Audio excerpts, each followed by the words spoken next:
नमस्कार. श्री स्वामी समर्थ. मी गायत्री आपल्या सर्वांचे स्वागत करते भक्ती आणि भोजन या चॅनलवरती. आशा करते की आपण सर्वजण स्वस्त आहात आणि मस्त आहात. आजचा दिवस श्रावणी शुक्रवार, त्यामुळे खूप खास आहे. कारण आज प्रत्येकाच्या घरी श्री महालक्ष्मी मातेची पूजा होते. त्याचप्रमाणे माझ्या घरीही आज श्री महालक्ष्मी मातेची पूजा आहे. आणि पूजा करत असताना मनात एक विचार आला, मातेची पूजा आपण फक्त स्वतःपुरतीच का ठेवावी? मातेच्या चरणी केलेली प्रार्थना, मातेच्या समोर लावलेला दीप आणि या पूजेचा हा सुंदर भक्तिमय क्षण, हे सगळं तुमच्यासोबत शेअर करावं असं मनापासून वाटलं. म्हणून आजची ही पूजा मी तुमच्यासोबत सर्वांसोबत शेअर करत आहे. तुम्ही कुठेही असाल, घरात असाल, काम करत असाल किंवा दिवसाच्या धावपळीनंतर काही क्षण शांत बसला असाल. आता फक्त काही क्षण सगळ्या चिंता बाजूला ठेवा, मनातील विचार शांत करा आणि माझ्यासोबत श्री महालक्ष्मी मातेच्या चरणी मनापासून नतमस्तक व्हा. आजच्या या भक्तिमय प्रवासात सर्वप्रथम आपण श्री महालक्ष्मी मातेची पूजा पाहणार आहोत. त्यानंतर आपण श्रद्धेने श्री महालक्ष्मी अष्टकं ऐकणार आहोत. मातेचा पवित्र मंत्र जप करणार आहोत आणि शेवटी या संपूर्ण भक्तिमय वातावरणाला माझ्या शब्दातून एक सुंदर अशी कविता अर्पण करणार आहे. कदाचित त्या कवितेतील एखादा शब्द तुमच्या मनाला स्पर्श करेल, कदाचित एखादी ओळ तुमच्या मनातील भावना व्यक्त करेल. म्हणून हा भक्तिमय प्रवास शेवटपर्यंत माझ्यासोबत नक्की ऐका. आता आपण भक्तिभावाने श्री महालक्ष्मी अष्टकं ऐकूया. मातेचे हे पवित्र स्तोत्र ऐकताना मन शांत ठेवूया आणि आपल्या मनातील सर्व इच्छा, चिंता आणि प्रार्थना मातेच्या चरणी अर्पण करूया. नमस्ते तू महामाये श्रीपीठे सुरपूजिते, शंख चक्र गदा हस्ते महालक्ष्मी नमस्तुते. नमस्ते गरुडारूढे कोलासुरभयंकरी, सर्व पाप हरे देवी महालक्ष्मी नमस्तुते. सर्वज्ञे सर्ववरदे सर्वदुष्ट भयंकरी, सर्व दुःख हरे देवी महालक्ष्मी नमस्तुते. सिद्धी बुद्धिप्रदे देवी भुक्ती मुक्ती प्रदायिनी, मन्मंतमूर्ते सदा देवी महालक्ष्मी नमस्तुते.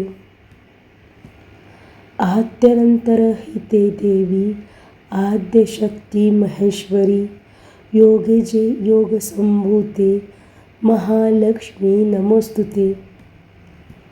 स्थूल सूक्ष्म महारौद्रे महाशक्ती महदोरे, महापापहरे देवी महालक्ष्मी नमस्तुते. पद्मस्तनस्थिते देवी परब्रह्मस्वरूपिणी, परमेशी जगन्माता महालक्ष्मी नमस्तुते. श्वेतांबरदेवी नालांकलकारणभूषिते, जगस्थिते जगन्माता महालक्ष्मी नमोस्तुते. श्री महालक्ष्मी मातेला नमः. ओम श्री महालक्ष्मी नमः. ओम श्री महालक्ष्मी नमः. ओम श्री महालक्ष्मी नमः. ओम श्री महालक्ष्मी नमः.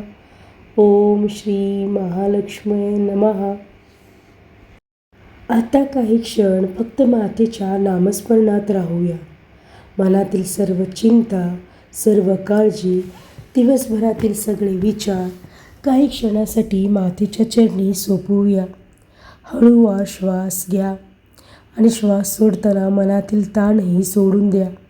हळू आणि स्पष्ट उच्चार करत म्हणा, ओम श्री महालक्ष्मी नमः. ओम श्री महालक्ष्मी नमः. ओम श्री महालक्ष्मी नमः. ओम श्री महालक्ष्मी नमः. ओम श्री महालक्ष्मी नमः. प्रत्येक श्वासासोबत मातेचे स्मरण करूया. श्वास घेताना मातेची कृपा आपल्या मनात भरून घेत आहे आणि श्वास सोडताना आपली चिंता, भीती आणि नकारात्मकता मातेच्या चरणी अर्पण करत आहोत. आता पुन्हा मनापासून म्हणा, ओम श्री महालक्ष्मी नमः. ओम श्री महालक्ष्मी नमः. ओम श्री महालक्ष्मी नमः. ओम श्री महालक्ष्मी नमः. ओम श्री महालक्ष्मी नमः. माते, ज्यांच्या मनात चिंती आहे त्यांना शांतता दे. ज्यांच्या आयुष्यात अडचणी आहेत त्यांना धैर्य दे.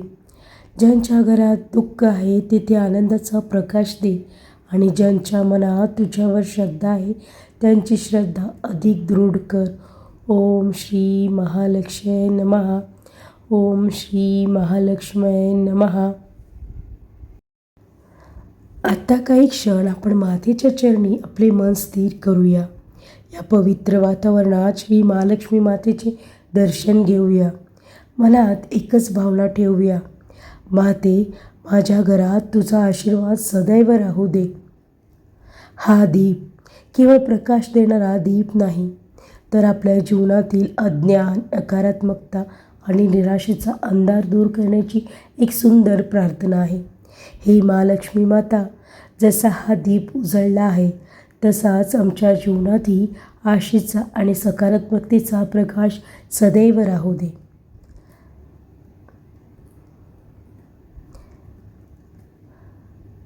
मातेच्या चरणी हे पुष्प अर्पण करताना आपल्या मनातील अहंकारही तुझ्या चरणी अर्पण करूया.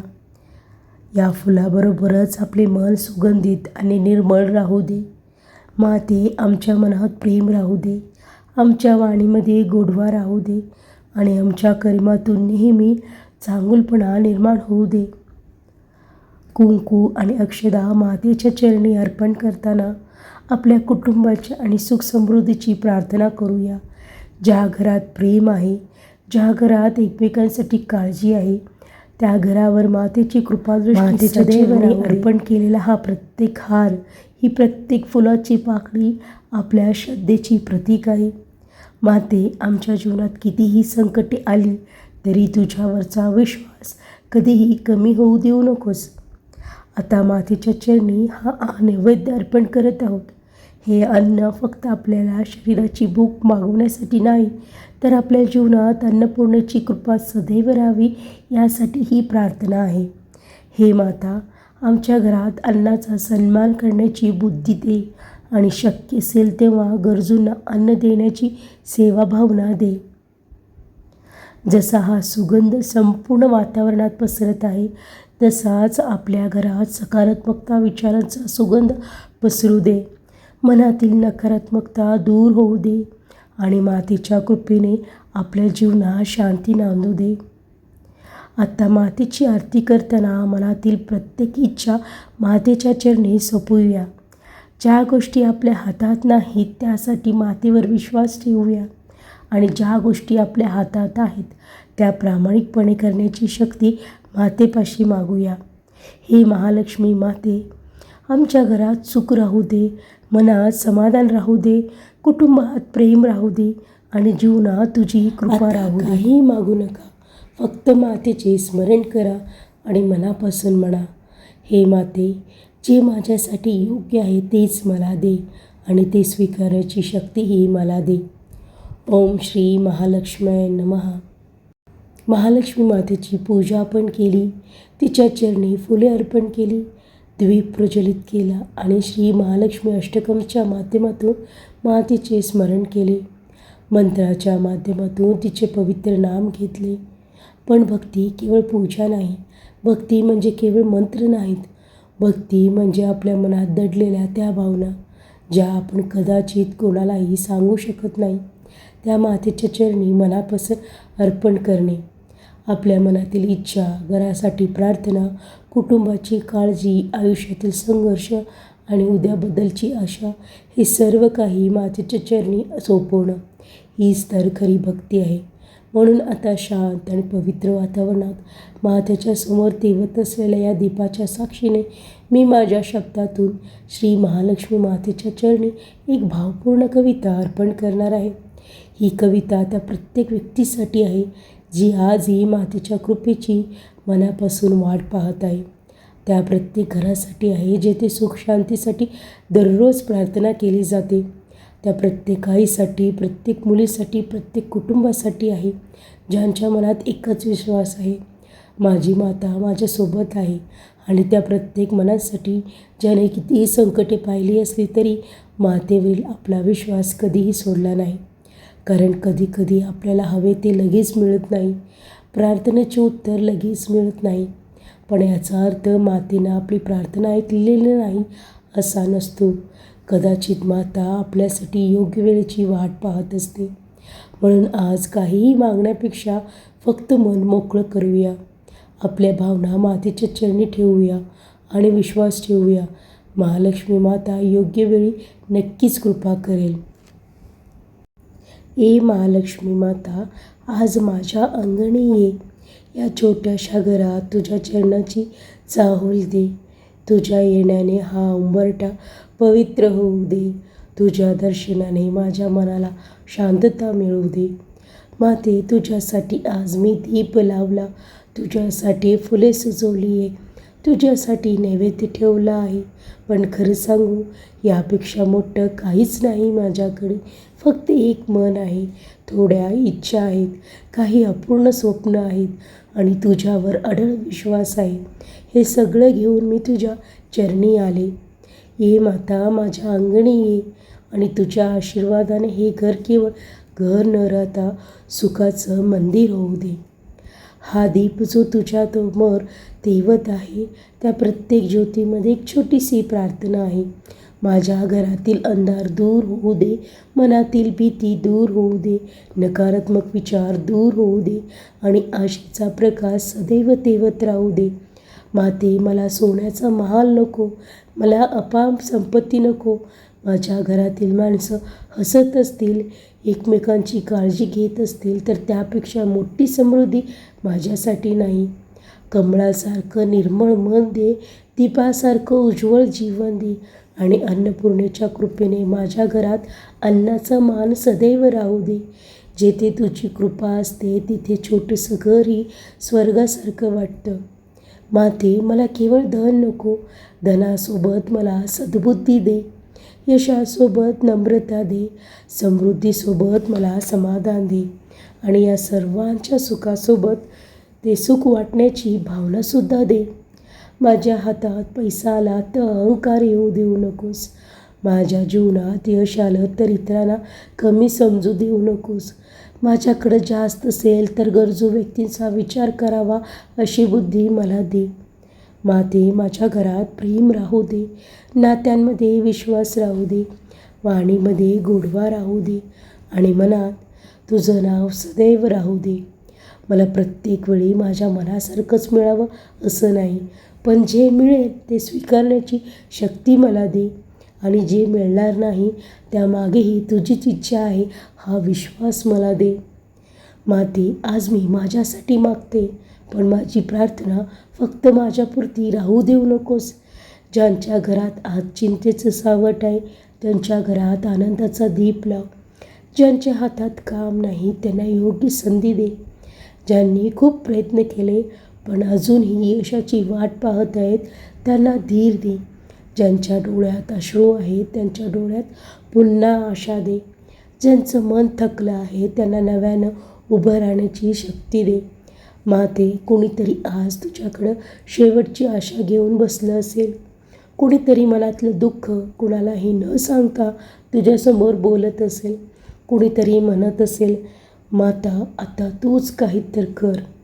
माते, त्या आवाजाकडे लक्ष दे, त्या मनाला आधार दे आणि त्याला जाणीव दे की तू एकटी नाहीस, त्याच्यासोबत माझी माता आहे. माते, माझ्या घरावर तुझी कृपाछाया राहू दे. या घरातील प्रत्येक व्यक्ती सुखी राहू दे. आईवडिलांच्या चेहऱ्यावर नेहमी हास्य राहू दे. त्यांच्या आयुष्यातील कष्ट कमी होऊ दे. त्यांच्या हाताला माझ्या प्रेमाचा आधार राहू दे. भावंडांमध्ये प्रेम आणि आपुलकी राहू दे. पती पत्नीच्या नात्यात विश्वास राहू दे. मुलांच्या आयुष्यात चांगले संस्कार आणि उज्ज्वल भविष्य दे. या घराच्या भिंतीमध्ये रागापेक्षा प्रेमाचे शब्द घुमू दे, तक्रारीपेक्षा समजूत वाढू दे, अहंकारापेक्षा आपलेपणा मोठा होऊ दे. माते, घर मोठं असण्यापेक्षा मन मोठी असू दे, संपत्ती जास्त असण्यापेक्षा समाधान जास्त असू दे आणि नाती अनेक असण्यापेक्षा ती मनापासून जपणारी माणसं असू दे. माते, आज तुझ्यासमोर घरातील प्रत्येक स्त्रीसाठी ही एक प्रार्थना आहे, जी सकाळी सर्वांच्या आधी उठते, सगळ्यांसाठी विचार करते, जी स्वतःच्या इच्छा कधी कधी मनातच ठेवते, जी घराला घरपण देते. तिच्या चेहऱ्यावरचं हसू कधी कमी होऊ देऊ नकोस. तिच्या कष्टांना मूल्य मिळू दे, तिच्या स्वप्नांना पंख मिळू दे, तिला स्वतःसाठी जगण्यासाठी धैर्य दे. कारण स्त्री म्हणजे केवळ घर सांभाळणारी व्यक्ती नाही, ती स्वतःमध्येच एक शक्ती आहे, एक माया आहे, एक आधार आहे, एक महालक्ष्मीच आहे. माते, प्रत्येक स्त्रीला स्वतःची किंमत ओळखण्याची शक्ती दे आणि प्रत्येक घराला त्या स्त्रीचा सन्मान करण्याची बुद्धी दे. कधी कधी वाटतं, इतकी प्रार्थना केली, इतकं मागितलं तरी उत्तर का मिळत नाही. पण मग मन म्हणतं, आज नाही तर उद्या. कदाचित मातेची वेळ आपल्या वेळेपेक्षा वेगळी असेल. आपण म्हणतो आता हवं, तर माता म्हणते थोडं थांब, तुझ्यासाठी याहूनही चांगलं काहीतरी आहे. म्हणून आता घाई करायची नाही, निराश व्हायचं नाही, विश्वास सोडायचा नाही. कारण मातेची कृपा उशिरा होऊ शकते, पण ती व्यर्थ जात नाही. आज माझ्या हातात काहीही नसेल तरी माझ्याकडे मातेवरचा विश्वास आहे. आज माझ्या डोळ्यात अश्रू असतील तरी उद्या याच डोळ्यात आनंदाचे अश्रू असतील. आज रस्ता कठीण असेल तरी माता माझ्यासाठी मार्ग नक्की उघडेल. फक्त माझा विश्वास तुटू देऊ नकोस. माते, आज तुझ्या चरणी एकच मागणं आहे. माझ्या घरात सुख राहू दे, श्रद्धा राहू दे, कुटुंबात प्रेम राहू दे, माझ्या आयुष्यात तुझा आशीर्वाद राहू दे. माझ्या हातून कुणाचंही वाईट होऊ देऊ नकोस. माझ्या शब्दाने कुणाच्या मनाला दुःख होऊ देऊ नकोस आणि माझ्या कर्तृत्वाला तुझ्या कृपेची जोड मिळू दे. माते, संकट येऊ दे, पण त्याच्यासमोर उभं राहण्याचं धैर्य दे. रस्ता कठीण होऊ दे, पण चालत राहण्याची शक्ती दे. कधी कधी सगळे दूर होऊ जातू शकतात, पण त्या क्षणी तू माझ्यासोबत आहेस हा विश्वास दे. माझ्याकडं काहीच उरलं नाही असं वाटलं तरी माझ्याकडे तुझं नाव उरू दे आणि जेव्हा माझ्या आयुष्यात आनंद येईल तेव्हा त्या आनंदात तुला विसरू देऊ नकोस. माते, मला श्रीमंती दे, पण त्यापेक्षा अधिक मला समाधान दे. मला यश दे, पण त्यापेक्षा आधी मला सद्बुद्धी दे. मला सुख दे, पण त्यासोबत ते सुख वाटण्याचं मनसुद्धा दे. मला सुंदर आयुष्य दे, पण त्या आयुष्यात तुझं स्मरण कधीही कमी होऊ देऊ नकोस. आणि शेवटी जेव्हा माझ्याकडं आयुष्य आहे, मी मागे वळून पाहीन तेव्हा मला एवढंच जाणवू दे, मी कितीही संकटातून गेले, पण माझी माता कधीही माझ्यापासून दूर गेली नाही. माते, तुझ्या चरणी माझं मन, माझी स्वप्न, माझं संघर्ष, माझं कुटुंब, माझं आज आणि माझं उद्याचं आयुष्य सगळं काही तुझ्या चरणी अर्पण करतो. फक्त तुझ्यावरचा विश्वास माझा कधीही कमी होऊ देऊ नकोस. आज आपण महालक्ष्मी मातेची पूजा केली, मातेच्या चरणी फूल अर्पण केलं, श्री महालक्ष्मी अष्टकं म्हटले, मातेच्या पवित्र मंत्राचे स्मरण केले. शेवटी आपल्या मनातील भावना एका छोट्याशा कवितेतून मातेच्या चरणी अर्पण केल्या. पण ही पूजा इथे संपत नाही, कारण पूजा संपली तरी मातेवरील आपली श्रद्धा संपत नाही. आज आपण जे काही मातेपाशी मागितलं असेल, ती योग्य इच्छा योग्य असेल तर मातेच्या कृपेने योग्य वेळी नक्की पूर्ण हो. आणि एखादी इच्छा पूर्ण झाली नसेल तर निराश होऊ नका. कदाचित माता आपल्याला आपल्या कल्पनेपेक्षाही सुंदर काहीतरी देण्यासाठी योग्य वेळची वाट पाहत आहे. कारण विश्वास ठेवा, महालक्ष्मी माता आपल्यासोबत आहेत. जर आजचा हा व्हिडिओ आवडला असेल तर व्हिडिओला लाईक करा, कमेंटमध्ये आपलं मतं लिहायला विसरू नका. हा व्हिडिओ आपल्या मित्र व परिवारासोबत नक्की शेअर करा. त्याचबरोबर भक्ती आणि भोजन या चॅनलला सबस्क्राईब करायला विसरू नका. मी गायत्री आपल्या सर्वांचा निरोप घेते. पुन्हा भेटूयात नवीन भक्तिमय प्रवासात नवीन भक्तिकथेसह येथेच आपल्या भक्ती आणि भोजन या चॅनलवरती. तोपर्यंत नमस्कार. श्री स्वामी समर्थ.